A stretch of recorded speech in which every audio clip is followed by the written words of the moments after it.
Les saludo cordialmente, estimados estudiantes del curso de Proyectos Sociales e Investigación.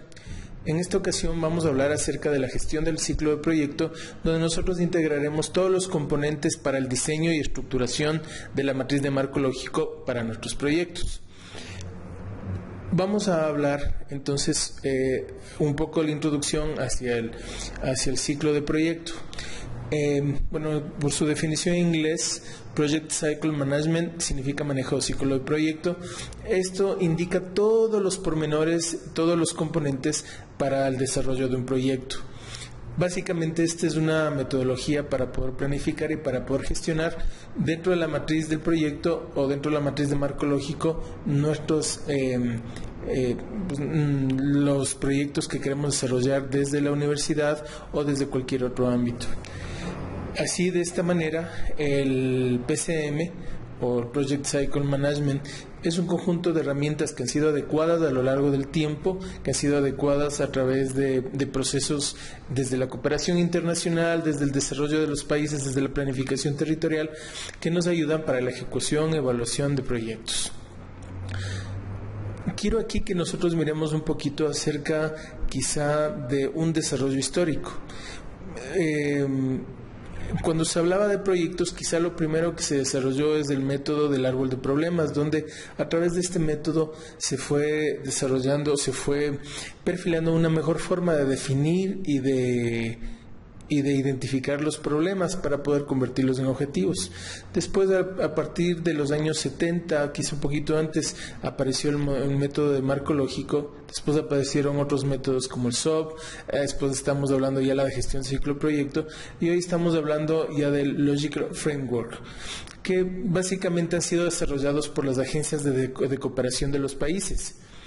En este momento nosotros encontramos que tal vez países cooperantes como Estados Unidos, como JICA de Japón y otro tipo de cooperantes son los que de alguna manera impulsan las metodologías para poder dar un diseño a los proyectos, un seguimiento y una evaluación en los casos de cuando hay recursos de cooperación. Entonces, más o menos desde ese enfoque es que han venido desarrollándose, o desde ese ambiente es que han venido perfilándose las metodologías en cuanto a la planificación, seguimiento y evaluación de proyectos. Miremos un momento esto. Esto es lo que vamos a estudiar hoy. Es la estructura metodológica del marco lógico. Esto tiene al menos 7 componentes, entre los más generales, porque también dependiendo de la agencia de cooperación o dependiendo de la institución. En el caso del Ecuador, por ejemplo, desde el punto de vista de SEMPLADES, cada uno tiene unos requisitos. Pero de manera general podemos decir que estos siete pasos o estos 7 componentes son los que integran el ciclo del proyecto. Lo primero es un análisis de involucrados, que ya lo veremos a continuación. Después del análisis de involucrados o de actores, también se llama, vamos del análisis de problemas al análisis de objetivos.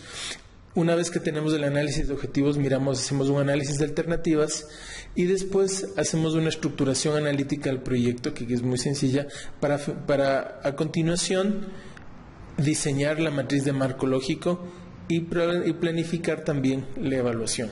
Entonces, de manera general, estos serían los pasos que debe seguir un proyecto para que tenga una estructura lógica, para que tenga una estructura coherente. Ahora, a mí siempre me ha llamado mucho la atención, es la matriz de marco lógico. Marco lógico lo que me dice es que todos los componentes deben tener una lógica, una razón, deben tener un lugar dentro del proyecto, deben tener productos, deben tener resultados que me aporten de alguna manera a tener algún tipo de entendimiento sobre las posibilidades, sobre lo que sucederá con el proyecto o sobre la importancia de uno o de otro componente. Entonces, el marco lógico lo que ayuda es a que mis ideas sean estructuradas, que en mi mente, en la mente del proyectista, del desarrollista social, los componentes de este proyecto tengan un orden, una estructura, que me permite esto visibilizar lo que quizá simplemente desde mi propio ejercicio mental tal vez no veo. Entonces, esa es la importancia del marco lógico en el sentido de la planificación y la estructura de los proyectos. Hablemos un poquito entonces del análisis de los participantes. ¿Qué es lo que se necesita? Lo primero es que lo que tenemos que hacer es tener claro cuáles son los participantes, cuáles son las organizaciones, los grupos, los colectivos, las personas relevantes para el proyecto.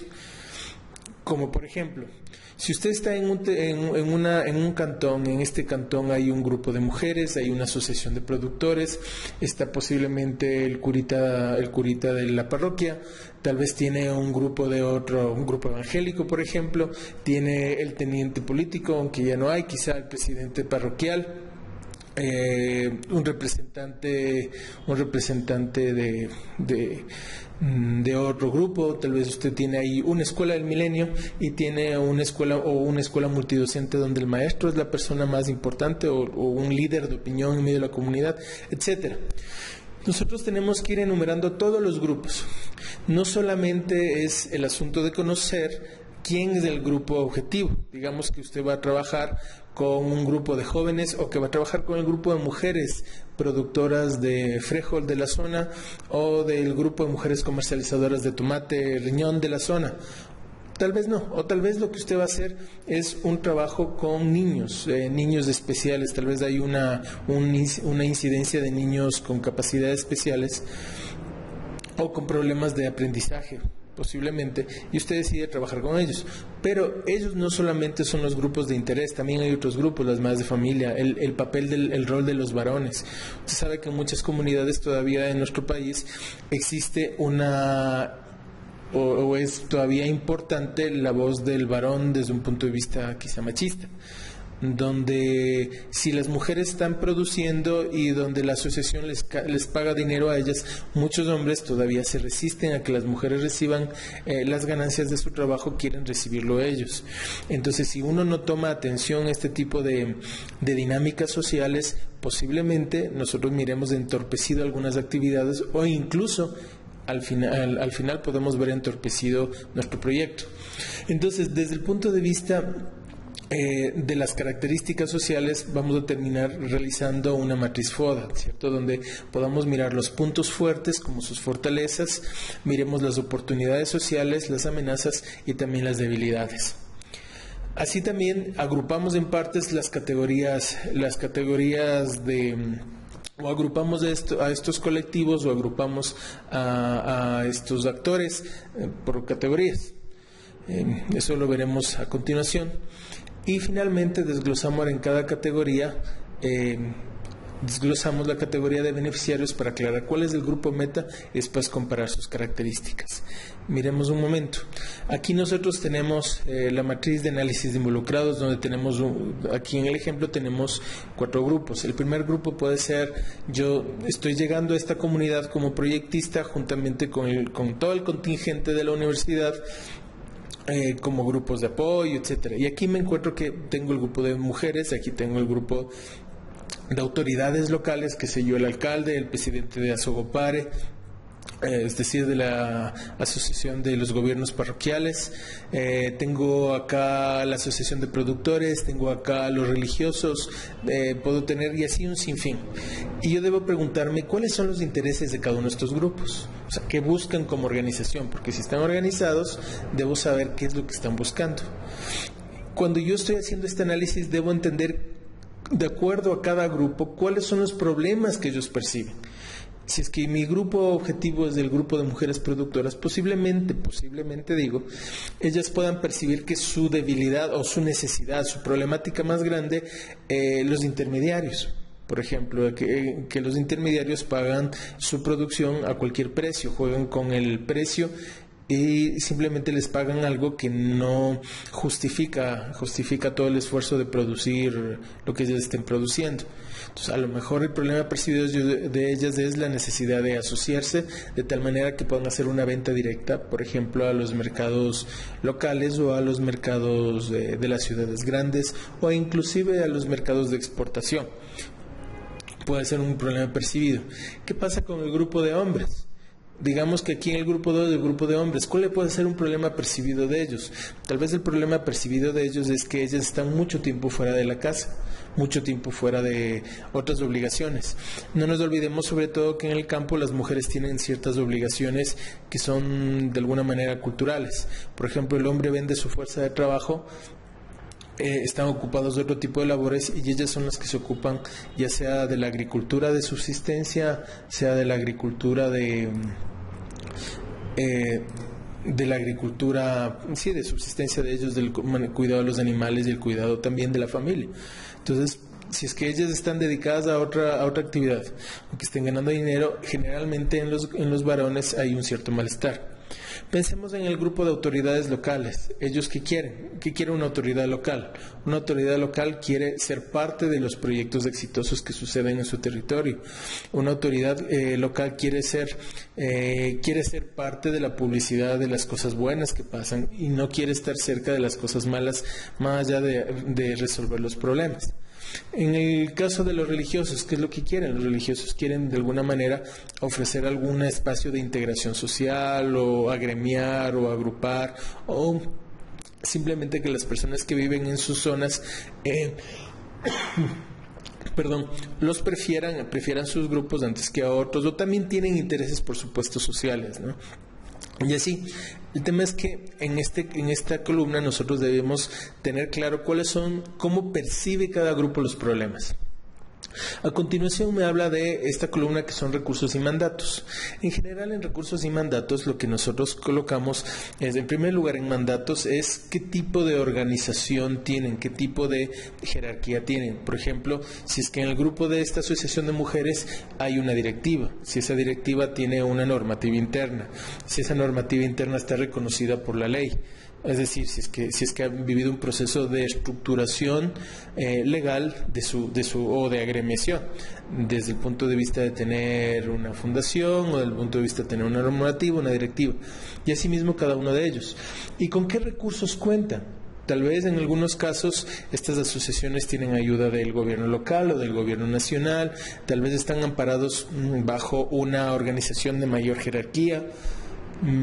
Eso es lo que tenemos que averiguar en cada uno de los casos. Entonces, miramos en primer lugar los grupos, en segundo lugar, cuáles son los intereses por los cuales están organizados, o si es que no tienen intereses homogéneos, los problemas, cómo los perciben desde su propia óptica y cómo es su estructura, qué tan formalizados son y qué tipo de recursos cuentan. Hay otra matriz que se puede utilizar también cuando hablamos del análisis de la participación. Por ejemplo, ¿quiénes son los beneficiarios directos? ¿Quiénes son los beneficiarios indirectos? ¿Quiénes ocupan un papel neutral y quiénes son oponentes? Esta matriz es muy interesante porque también en la dinámica social nosotros no podemos creer simplemente así que porque como proyectistas llevamos una buena noticia, digámoslo, llevamos una buena opción para una población, desde nuestra óptica, nuestro punto de vista, lo que el proyecto es muy importante para la calidad de vida. No porque nosotros pensemos eso significa que no vaya a haber gente que se oponga, grupos opuestos. Entonces, aquí analizamos primero quiénes son los beneficiarios directos, quiénes son los indirectos. Generalmente son sus familias, vecinos, etcétera, gente que se beneficia de alguna manera. ¿Quiénes son los grupos que aparecen neutrales?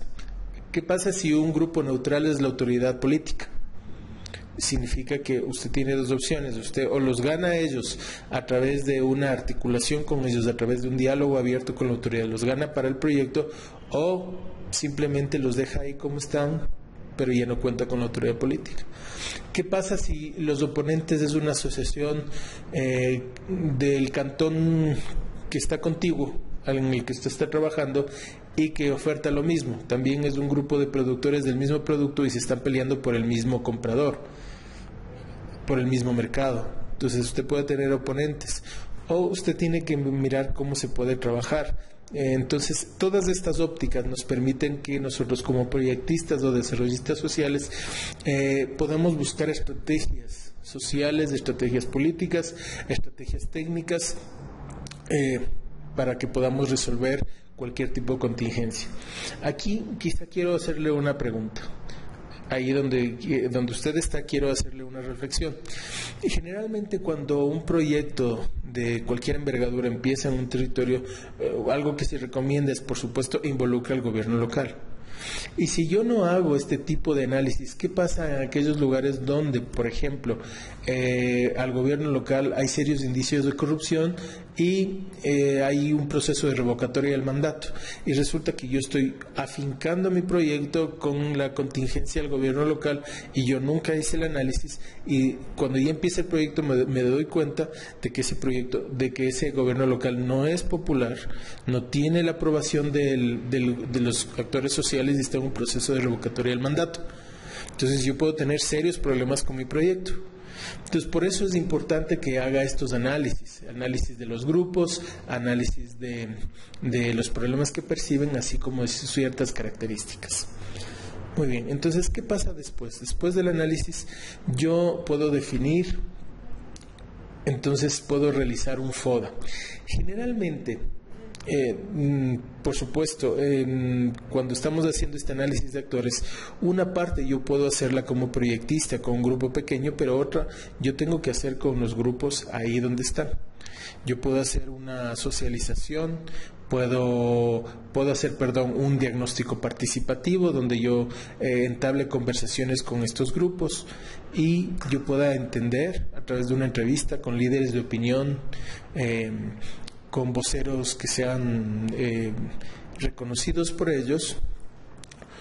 Yo puedo hacer este tipo de análisis. Es decir, esto no lo puedo hacer en mi escritorio como proyectista sentado frente a mi computador y posiblemente frente al internet tratando de buscar información. El internet, mi computadora, informes de otros colegas que han trabajado en la zona, informes de otros proyectos anteriores me pueden dar una visión más amplia, pero finalmente yo tengo que consultar a la misma gente qué intereses tiene, qué problemas percibidos son los que tienen y cómo están organizados. Aquí yo tengo que preguntar, bueno, ¿quiénes son neutrales? ¿Quiénes son oponentes? ¿Cómo se van a beneficiar del proyecto? Entonces, esto siempre va a ser un trabajo participativo, incluyendo la matriz FODA que tenemos que realizar posterior al análisis de los actores sociales.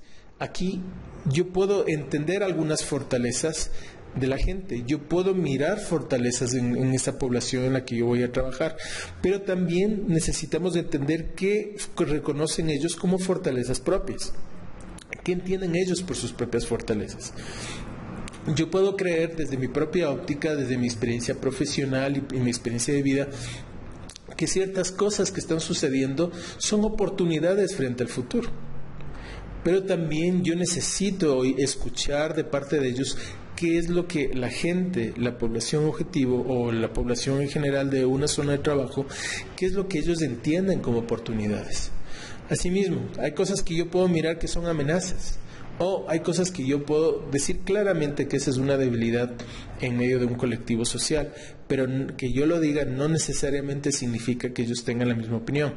Entonces yo aquí necesito tener muy claro que aunque yo pueda hacer una apreciación desde mi óptica, una apreciación desde mi trabajo y desde mi experiencia como proyectista, desarrollista social, como investigador, que yo tenga mi óptica y pueda hacer mi apreciación, siempre yo necesitaré la opinión de la población donde se va a sentar mi proyecto. Sigamos. Después es importante hacer el análisis de problemas. Ya tenemos claro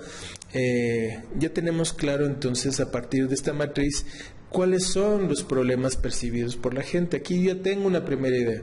No puedo decir porque yo llego y miro como proyectista que aquí pasa algo, declarar que ese es el problema principal. Yo tengo que preguntarle a la gente cuáles son los problemas percibidos.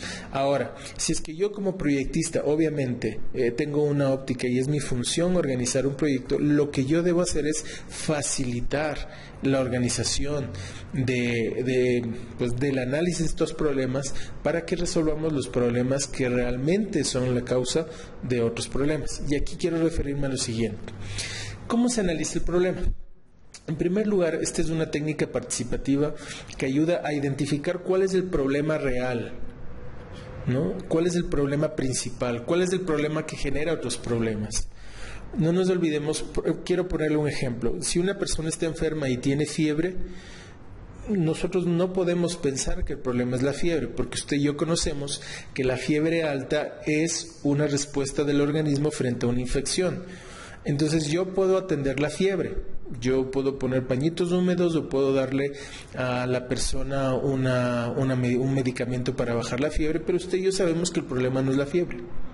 El problema es posiblemente una infección, que puede ser respiratoria, una infección intestinal, una infección, etcétera, en cualquier lado. Entonces, si es que yo como proyectista miro los problemas de forma superficial, es muy probable que lo que yo esté haciendo es tratando de bajar la fiebre, pero sin resolver los problemas de fondo. Entonces, esta técnica me ayuda a organizar la información que se recoge en una lógica causa-efecto. A mí me gusta mucho este gráfico del dominó.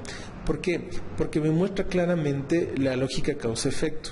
Yo tal vez estoy tratando de sostener las piezas en esta que está a punto de caer, cuando la realidad es que el problema se origina mucho más atrás y mucho más de fondo, que quizás es algo no tan visible o algo inclusive un poco más difícil de resolver, pero que va a tener una, primero, cobertura más amplia y un impacto más fuerte en la solución de los problemas o en la dinámica de la calidad de vida de una sociedad. Causa, problema, efecto. Este es algo que no se puede olvidar. Yo tengo aquí el problema que la población mismo me explicó aquí. Aquí hay problemas percibidos, pero este problema percibido genera lo siguiente. Primero, este problema es causado por algo y este problema genera un efecto.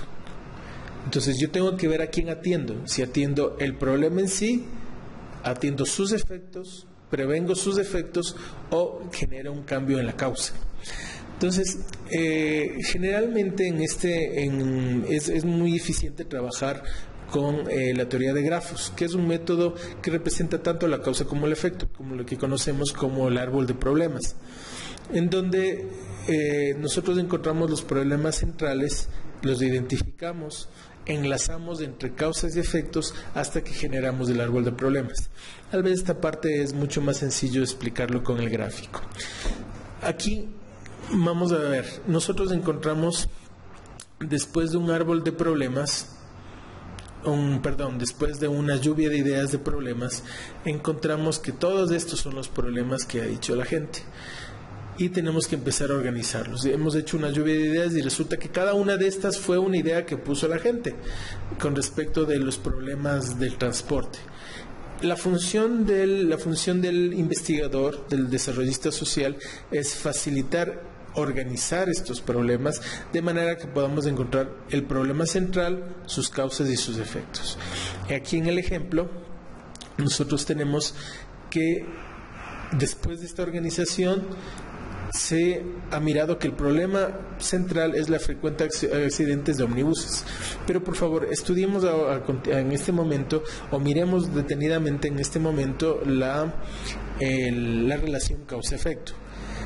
Entonces, ¿qué es lo que causa los frecuentes accidentes de buses? Lo primero que encuentra esta población es que los conductores son imprudentes. Si tengo un conductor imprudente, puede causar accidentes. ¿Sí? Exactamente.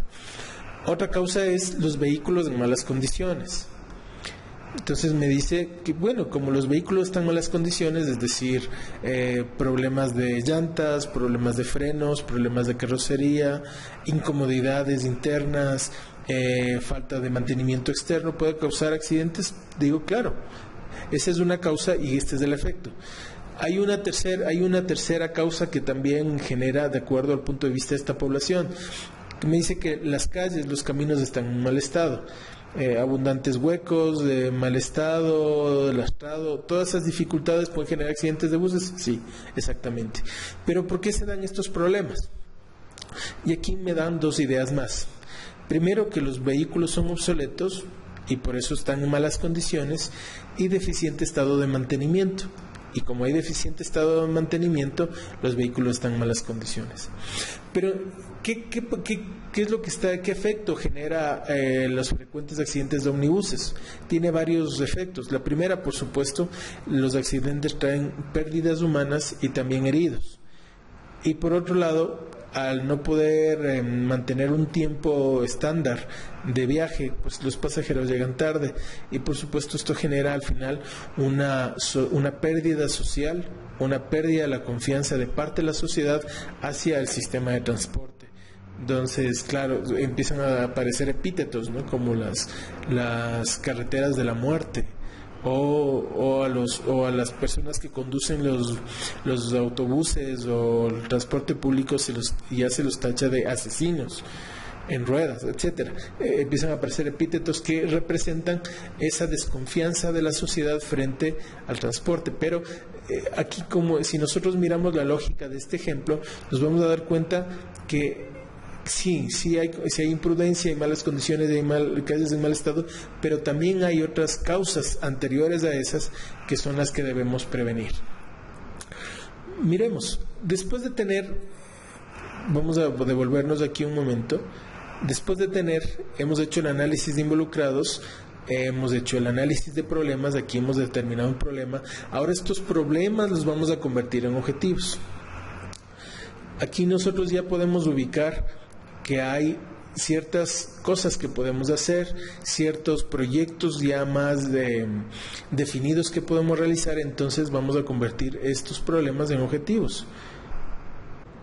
Miremos, entonces el árbol de objetivos se constituye o se elabora a partir del árbol de problemas. Se van sustituyendo las tarjetas porque en el caso práctico pues se lo trabaja quizá con tarjetas, y seguimos manteniendo la lógica medio-fin. Antes era causa-efecto, ahora vamos a hablar de una lógica medio-fin. Lo que antes eran causas y que se convertían en efectos, ahora van a ser medios y se van a convertir en fines. De manera que finalmente podamos llegar a una situación deseable. Quisiera más bien que miremos, ustedes tienen esta presentación disponible, avancemos para mirar los objetivos.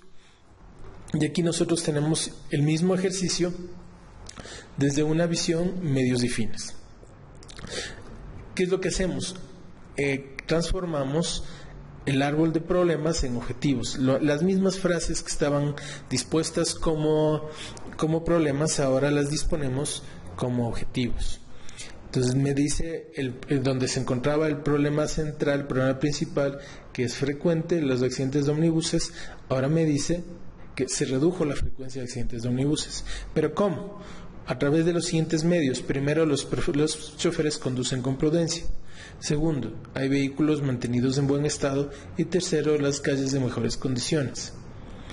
Pero ¿cómo estos vehículos pueden ser mantenidos en buen estado? Y es que se reemplazan regularmente los vehículos obsoletos y hay un control técnico. El control técnico se efectúa con regularidad. Estos medios se convierten en fines, que a su vez son medios que se convierten en fines. Ahora, ¿cuáles son los fines a partir de esta reducción de la frecuencia de accidentes de buses? Miramos que primero hay menos pasajeros accidentados, hay pasajeros que llegan a tiempo y de alguna manera hay buena reputación en el sistema de transporte de la localidad. Ahora bien, nosotros después de hacer este análisis de objetivos, de haberlo transformado los problemas en objetivos, pasamos al siguiente punto, que es la selección de un proyecto. Entonces, aquí en la selección de proyecto es necesario que a partir de los objetivos nosotros hagamos este análisis y vayamos definiendo qué de los medios que tienen fines son posibles resolverlos a través de la actividad, ya sea del proyecto de la universidad o a través del proyecto en asociación con gobierno local o a través de otros actores. Estas estrategias deben estar de acuerdo con los criterios de selección previamente establecidos. Me permite identificar soluciones alternativas que pueden llegar a ser estrategias del proyecto de cooperación. Se puede seleccionar una o más de estrategias potenciales en el proyecto y se discute con todo el grupo y se decide con todo el grupo cuál es la estrategia para adoptarse y desarrollar algún tipo de proyecto. Por supuesto, todo esto debe documentarse para que quede claro frente a la población y frente a la institución que de alguna manera colabora con el proyecto. Entonces miremos, aquí hay un árbol de problemas y después árbol de objetivos parecido también en el tema de transporte. Si ustedes miran, aquí me dice que el problema principal se reducen los accidentes con los autobuses de la empresa estatal. Es un ejemplo muy parecido. Pero si ustedes ven aquí que los autobuses raramente se averían, encontramos que hay menos autobuses obsoletos y habilidades de mecánicos están mejoradas. Y aquí hay otro tipo de medios que los autobuses obsoletos están renovados, se efectúan inspecciones periódicas, hay mecánicos que adquieren habilidades necesarias para dar solución mecánica a los buses e instalación de mantenimiento mejorado. Y si nosotros miramos esto, nos damos cuenta que esto es un solo bloque de medios, que podría llamarse un solo proyecto. Aquí me habla de otro medio que dice las calles están correctamente en mantenimiento. Y aquí hay otro, que los choferes cumplen con normas de tráfico y los choferes están entrenados. Si nos damos cuenta, aquí hay un componente de capacitación. Aquí hay un componente más de mantenimiento y de capacitación hacia mecánicos, de mantenimiento técnico a los buses, al equipamiento y a la parte mecánica de los buses. Y aquí hay un tema que es más de labor de municipios, por ejemplo, que son el mantenimiento de las calles. Quiero que nosotros pensemos un momento, pensemos en su proyecto. Posiblemente usted podría entrar aquí, en que quizá una facultad de mecánica o de mecatrónica o alguna facultad, una carrera particular, puede dar una capacitación aquí, pero posiblemente no pueda equipar a los talleres mecánicos. Aquí posiblemente podría participar en hacer un levantamiento desde el punto de vista de la ingeniería de cómo mejorar las vías. Y aquí lo que se puede hacer es trabajar un proceso de sensibilización y capacitación a los choferes. Entonces, aquí después de este árbol nos encontramos que aquí hay 3 proyectos. Uno involucra al gobierno local, otro involucra ya a otro tipo de carreras, por ejemplo, y aquí hablamos de un tipo de sensibilización, capacitación. Entonces, cuando nosotros podemos hacer este análisis, nos damos cuenta que aquí nosotros podemos ubicar dónde entran las fortalezas, tanto del proyecto o de la carrera en la cual estoy representando, o del perfil profesional mío como investigador, proyectista o desarrollista social. Aquí ya miramos, como veíamos, varios enfoques. Aquí me dice, por ejemplo, enfoque de entrenamiento a choferes. Aquí me habla de un enfoque de manejo de seguro de autobuses. Mire que puede ser un tema financiero. Acá hay un enfoque de mejoramiento técnico, mecánico de los buses, y aquí hay un enfoque de mejoramiento vial.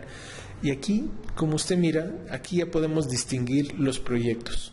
Y tal vez yo ya no tenga que formular un simple proyecto, sino que me dé cuenta que aquí hay un programa con varios proyectos en diferentes niveles, con diferentes enfoques, con diferentes objetivos, pero cada uno de estos 3 proyectos, que puede ser un programa, me ayudan a reducir los accidentes con los autobuses del servicio de transporte de la localidad. Entonces, como usted ve, es muy importante hacer un excelente análisis de problemas, porque solamente cuando hago un buen análisis de problemas yo puedo definir un buen análisis de objetivos, puedo transformar esos objetivos, y solamente a partir de ahí yo puedo tener claro cuáles son los programas o cuáles son los proyectos que son necesarios para generar transformaciones profundas, para generar impactos y una buena cobertura de este impacto en medio de una localidad. Avancemos. Después de esto, entonces yo voy a la construcción de la matriz de marco lógico. Cuando ya tengo reconocido claramente cuál es el problema central, cuáles son los programas o proyectos que de ahí se pueden levantar, de ahí pueden salir, yo reconozco que hay varios niveles, ¿cierto? Entre medios fines, este es el fin, este es un fin que tiene varios medios.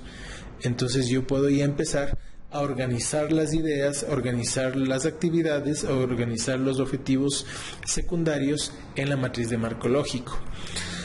Bueno, ahora yo quiero decirle algo con este tema de la matriz de marco lógico. La matriz de marco lógico no es propiedad de nadie, es decir, empezó siendo desarrollada en Estados Unidos a través de la cooperación norteamericana en varios países, con el fin de asegurar que los proyectos que se realizaban primero tengan una lógica, tengan un impacto y sean fáciles de hacer un seguimiento y una evaluación. En pocas palabras, que los recursos que se estaban inyectando en los países en desarrollo en el momento cuando empezó a desarrollarse el marco lógico realmente cumplan su objetivo. Entonces, a partir de ahí, otros países y otras agencias de cooperación, como lo decía JICA, que es un exponente muy bueno en el tema del desarrollo de metodología, ya de hecho ya han avanzado más allá del marco lógico. También la cooperación europea han ido mejorando estos procesos, estas metodologías.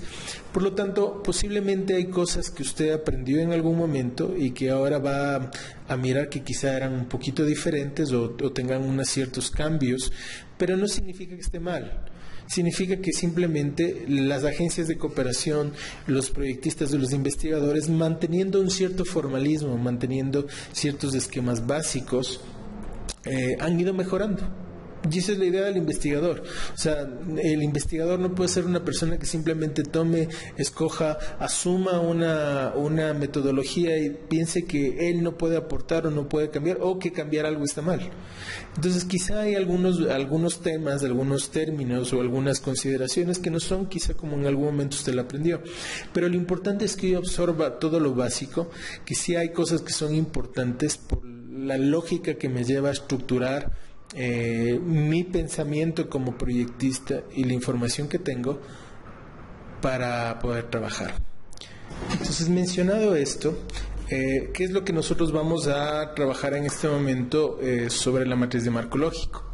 Lo primero que vamos a hablar es cuáles son los componentes de la matriz, cuáles son los significados de estos componentes. Vamos a trabajar sobre la lógica vertical y la lógica horizontal. Posterior vamos a mirar los indicadores, qué tipo de indicadores son los que podemos utilizar, una clasificación sencilla. 5, vamos a hablar de medios de verificación y 6, de los supuestos. Lo que ustedes miran aquí es la matriz más sencilla de marco lógico, donde tenemos 4 columnas y tenemos al menos 4 filas. Esta primera columna se la conoce generalmente como el resumen narrativo.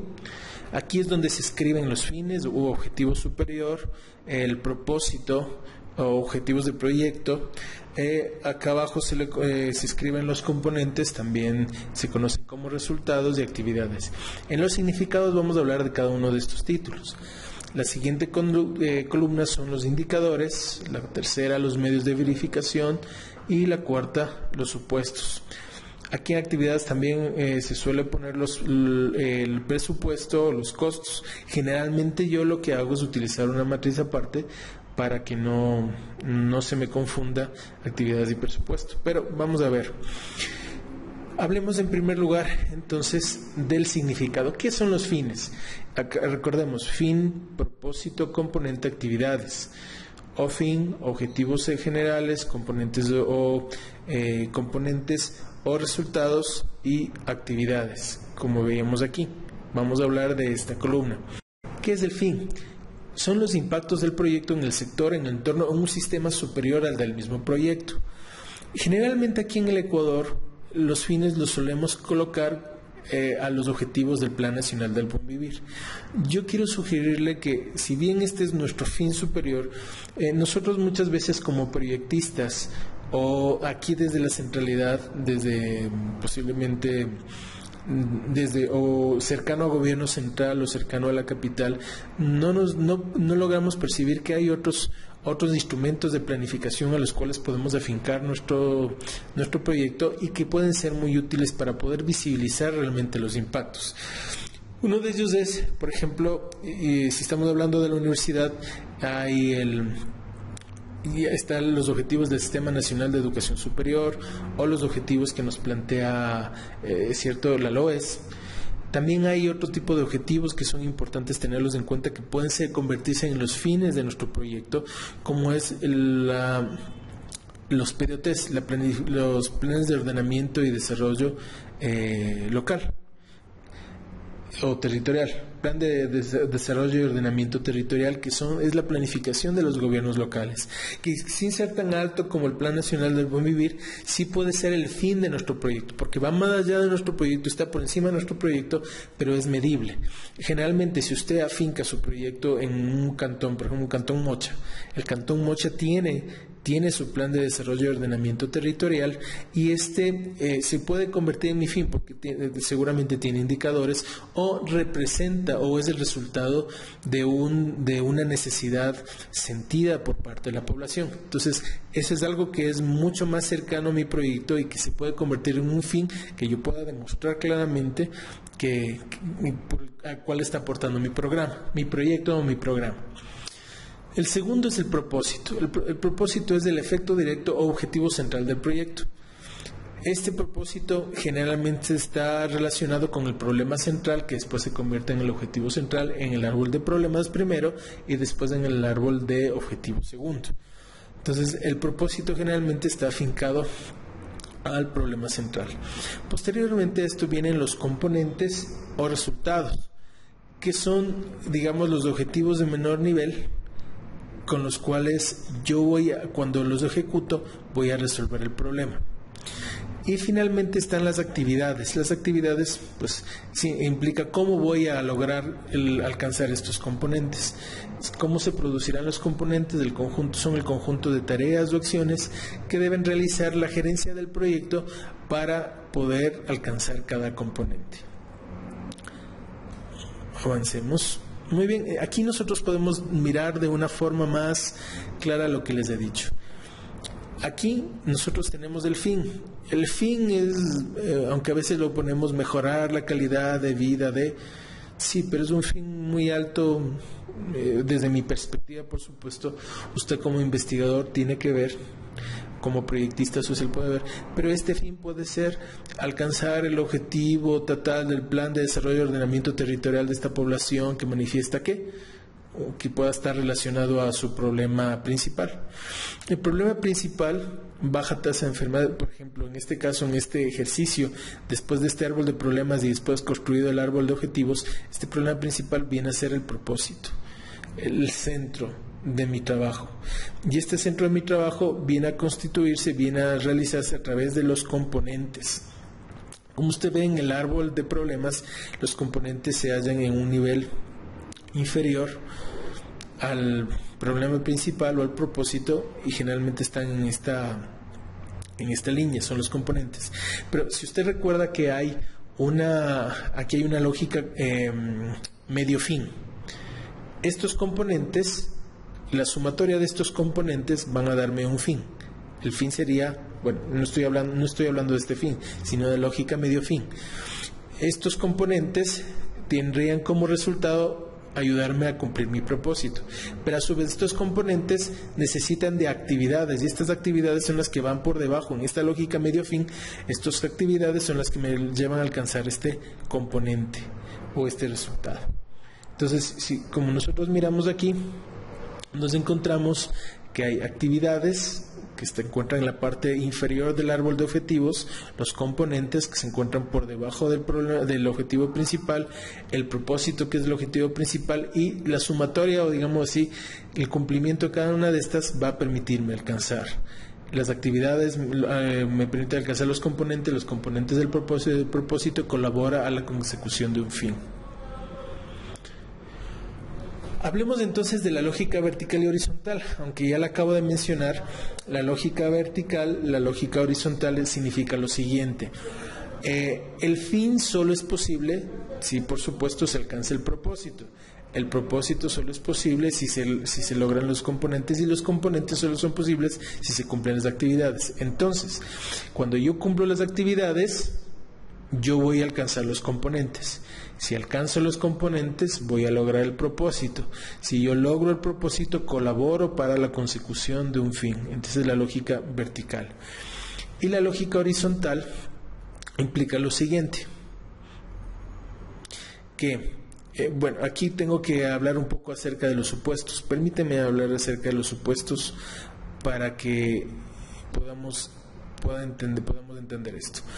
Usted recuerda que en la matriz la última columna son los supuestos. El supuesto es un conjunto de situaciones, acontecimientos o decisiones que resultan importantes para que la lógica de la intervención pueda mantenerse, pero que están fuera del control directo de la gestión del proyecto. Son las condiciones que deben darse para que la relación entre actividades, resultados y objetivos se mantenga. ¿Ya? Estos generalmente se redactan en términos positivos, deben situarse en el nivel que son significativas y las condiciones previas son hipótesis que deben cumplirse antes del comienzo de la ejecución. ¿Qué tipo de supuestos? Es decir, hay cosas que usted y yo no podemos controlar, pero que necesitamos que se hagan. Por ejemplo, usted se lanza un proyecto basado en la ley de educación superior y usted plantea su proyecto basándose en esto, por ejemplo, en las condiciones de lo que explica la LOES sobre vinculación con la sociedad, y usted se lanza en esa lógica. Pero ¿qué pasa si en 2 meses, cuando usted está justo en la mitad del proyecto, la Asamblea Nacional cambia la ley? La cambia radicalmente, totalmente, diametralmente hay un cambio. Es algo que usted no puede controlar. Entonces, para que usted pueda cumplir, digámoslo así, su proyecto, usted debe entender, en las condiciones en las que ha sido planteado, debe mantenerse la norma. Entonces, claro, así hay mismos supuestos, ¿no? Entonces, un supuesto son que no haya cambios institucionales, que la crisis económica, que se presente inestabilidad política, una estabilidad social. Lo que le decía, ¿qué pasa si hay una revocatoria en el mandato del gobierno local y justo el gobierno local y usted y en la universidad habían firmado un convenio de participación compartida y resulta que el nuevo alcalde o alcaldesa que sube al gobierno local desconoce todo lo que hizo el anterior? Es algo que usted no puede controlar. Entonces se necesita que haya una estabilidad política y social, que existan problemas presupuestales, de eventos de la naturaleza, por ejemplo, ahora que estamos con el tema del Cotopaxi, que haya proveedores desconocidos, conflictos internacionales, o que simplemente aparezcan nuevos métodos o tecnologías. Son supuestos que podemos entender aquí. Entonces vamos a volver a nuestra matriz para hablar la lógica horizontal. No se olvide que usted cumple una actividad. La actividad puede decir, por ejemplo, que usted va a capacitar en la escuela local, que es el único local disponible en la localidad, va a capacitar a las mujeres productoras para una mejor productividad. Pero resulta que uno de los supuestos es que las personas tengan interés en la capacitación. ¿Sí o no? Porque usted puede plantearse la capacitación, llevar equipos, llevar actividades lúdicas, tener todo un estudio, un contingente de logística para ese evento, pero ¿qué pasa si no le va a la gente? Entonces necesita tener un supuesto es que haya interés.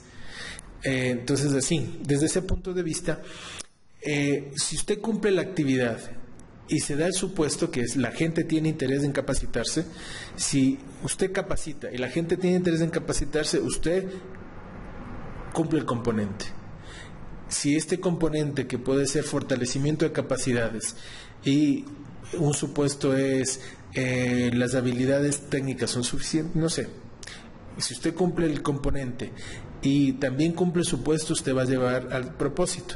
Si usted cumple el propósito y se cumple el supuesto, entonces usted va a llegar al fin. De esta manera, la lógica horizontal se cumple de esta siguiente forma: la actividad más su supuesto me van a llevar a nivel superior. Si se cumple el componente más el supuesto, entonces se cumplirá el propósito. Si el propósito se cumple más el supuesto del propósito, entonces llegaremos al fin. Esto es lo que implica la lógica horizontal. Esto es lo que implica que se puedan cumplir las condiciones necesarias y suficientes para la consecución de los objetivos, del fin y del propósito de un proyecto o de un programa.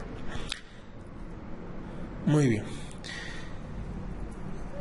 Con esto entonces vamos a detener este primer video, y en la segunda parte del video vamos a mirar vamos a continuar hablando acerca de los indicadores. Que estén muy bien y nos vemos hasta la próxima. Adiós.